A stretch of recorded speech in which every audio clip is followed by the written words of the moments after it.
नमस्कार। इस बार की ईद दिल्ली के मुसलमान भाइयों के लिए एक अलग ही रंग लेकर आई है, क्योंकि इस बार सिर्फ सेवैयां ही नहीं बल्कि मोदी सरकार मोदी किट भी बांट रही है। हाँ, वही मोदी किट जिसने इन दिनों सोशल मीडिया से लेकर पॉलिटिक्स की गलियारों तक पूरी तरह से हंगामा मचा रखा है। इस बार ईद के मौके पर सिर्फ सलमान खान की सिकंदर फिल्म रिलीज नहीं होगी, और अगर सिकंदर फिल्म रिलीज होगी लोग टिकट की खिड़की की लाइन पर लगेंगे, तो वहीं दूसरी ओर मोदी सरकार गरीब मुसलमानों को सौगाते मोदी किट देने जा रही है। मतलब लोग उधर भी लाइन में लगेंगे। लेकिन सवाल यह है कि इस किट में क्या क्या है, इस किट की कीमत क्या है, ये किट किस किस को मिल रही है, और सबसे बड़ा सवाल, क्या इस किट के पीछे कोई राजनीति है।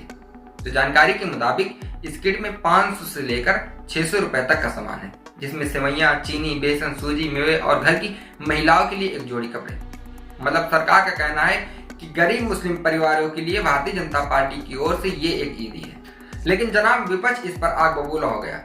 अब आप खुद जरा सोचिए, अगर यही काम भारतीय जनता पार्टी के अलावा किसी दूसरी पार्टी ने कर दिया होता, जैसे कि समाजवादी पार्टी, कांग्रेस या कोई अन्य दूसरा दल, तो भारतीय जनता पार्टी अब तक उसे हिंदू विरोधी करार देने लगती। भारतीय जनता पार्टी कहती, देखो कैसे मुसलमानों को खैरात बांटी जा रही है, और यही पार्टियां हिंदुओं के लिए नफरत फैलाती हैं। लेकिन यहाँ पर मामला तो कुछ अलग ही हो गया। भारतीय जनता पार्टी ने दिल्ली चुनाव से पहले हम लोगों से दावा किया था कि होली और दिवाली पर एक एक गैस सिलेंडर मुफ्त मिलेगा। हमारी तो होली चली गई, लेकिन हमें कोई गैस सिलेंडर नहीं मिला। हमें इस बात का दुख नहीं है कि भारतीय जनता पार्टी मुसलमानों के लिए कुछ कर रही है। हमें तो इस बात की खुशी है कि भारतीय जनता पार्टी कम से कम दिल्ली में उत्तर प्रदेश की तरह तुष्टिकरण की राजनीति तो नहीं कर रही है। लेकिन यहाँ पर भी एक बहुत बड़ी राजनीति छिपी हुई है, क्योंकि बिहार में चुनाव है और भारतीय जनता पार्टी बिहार के चुनाव को प्रभावित करने के लिए, बिहार के मुसलमानों को खुश करने के लिए इन चीजों को बांट रही है, और वह उसी जगह पर बांटे जाएंगे जहां पर बिहार के मुस्लिम रहते हैं। अब अखिलेश यादव इस पर बोले कि भारतीय जनता पार्टी सिर्फ वोट बैंक के लिए त्योहार मना रही है। मतलब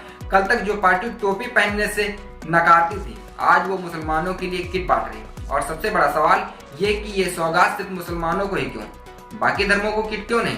क्या भाजपा अब मुस्लिम तुष्टिकरण करने लगी है? देखो, बिहार में चुनाव आने वाला है और मोदी सरकार ने सबसे पहले वहीं के 32 लाख गरीब मुसलमानों के बीच किट बांटने का फैसला किया है। अब इसे संयोग कहें या प्रयोग, विपक्ष इसे वोटों की खेती बता रहा है। रजत के नेता चंद्रशेखर ने तो इसे ठगी की किट कह दिया, बोले कि भाजपा घूस देने में माहिर है। उधर भारतीय जनता पार्टी कह रही है कि सबका साथ सबका विकास के तहत ये काम किया जा रहा है। लेकिन मुस्लिम बुद्धिजीवी कह रहे हैं कि 32 लाख लोगों में ये किट कितनों को मिल पाएगी?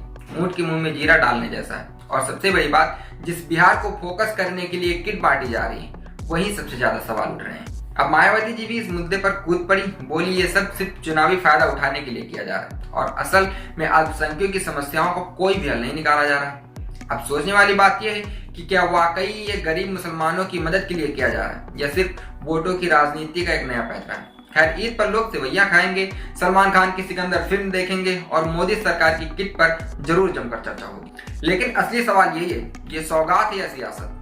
आपका क्या कहना है? इस बात को आप कमेंट बॉक्स में कमेंट करके जरूर दें। देखते रहिए हाल चाल। जय हिंद।